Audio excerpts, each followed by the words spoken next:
and daughters, and the church as your legacy cannot afford for the next 10 years to follow the same pattern of the last 10 years.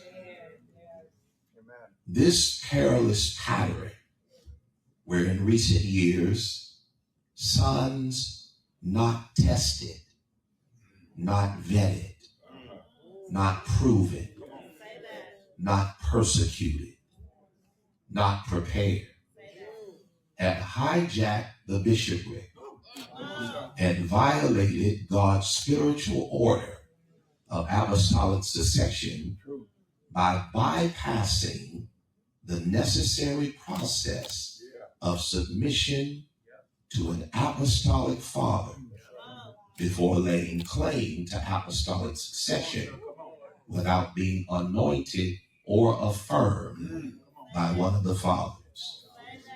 It is deviant, it is devious, and it is destructive. The biblical prerequisite for apostolic succession is that the successor not be a novice, lest being lifted up with pride, he fall under condemnation of the devil. The intentional avoidance of apostolic submission has left the church with a compromised doctrine, a carnal church, and a pimped out pulpit.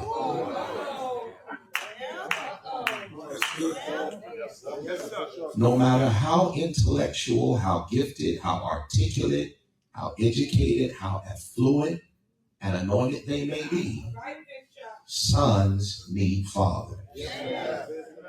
Theology, thesis, psychology, theory, practicums, internships are no substitute for relationship. Fathers, we as sons, we need correction. We need protection.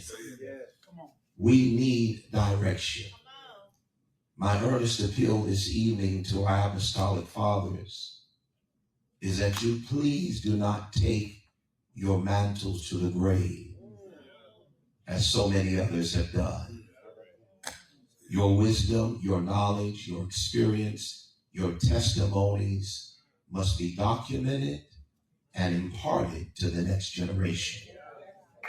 My earnest appeal to the sons in this room and the many other thousands that are watching online is that we have the humility and the accessibility to make time to sit at the feet of the fathers to receive their wisdom, which will engender longevity and develop the integrity that is necessary to protect apostolic posterity. My ministry today is better because as an 18-year-old young minister, Apostle Wesley Weeks took me under his wing, allowed me to stay in his home, allowed me to practice preaching on his congregation, while he taught me that private prayer is the secret to public power.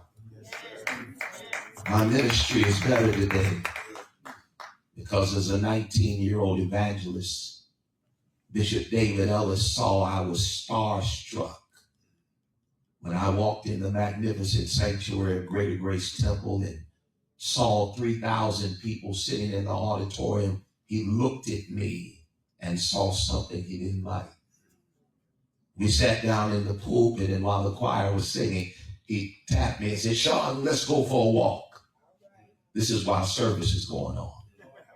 He took me down in the basement of Greater Grace into the kitchen where the saints were preparing meals for the saints after service and said, "Son, these are the people that put the great in Greater Grace." I'm better today as a minister because at age 28, I wanted to prove to Bishop Arthur Brazier that I could preach. And after preaching for about an hour and a half, Bishop sat there and endured me. Then after service, he took me in his office. He said, Shawn, 30 minutes is long enough for a good sermon and too long for a bad one.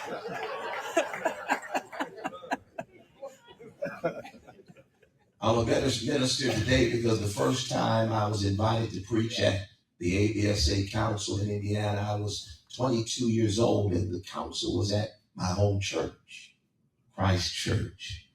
I had prayed and fasted and felt like I was ready to preach. And I walked in the church with my roll bag in my arm, and my dad was walking through the vestibule when I came in. He said, Reverend Z, let me have your roll bag. I gave him my roll bag. He said, now, you see these dirty corners here in the vestibule? I want you to go to the janitor's closet and get a bucket and some water and a toothbrush and some spick and span. And I want you to clean all these dirty corners in the house of God. And I want you to go in the bathroom and clean all the corners in the house of God. And then when you get done with that, I'll have your roll and you can preach. Yes, sir. Like Father, like Son. Yes, some of us think that we are so original that we are the first to do this. We don't have to reinvent the wheel. If we could just understand the power of impartation, like Father, like Son. I'll say this and I'll close. One of my favorite stories about Bishop Wagner. I had been down to preach in Texas at his council, and I came in the room. He said, Shawn, they tell me that you've been down here preaching, and they said that you sound like me. I said, well, Bishop, how do you know? That's what they say. And son, if they say that you sound like me, never deny it. Never deny the fact that there was a bridge that brought you. My goodness. Never deny the fact that the fathers taught you everything you know, but not everything they know.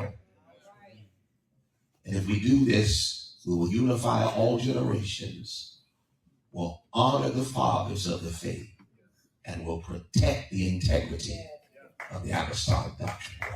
Thank you, Bishop.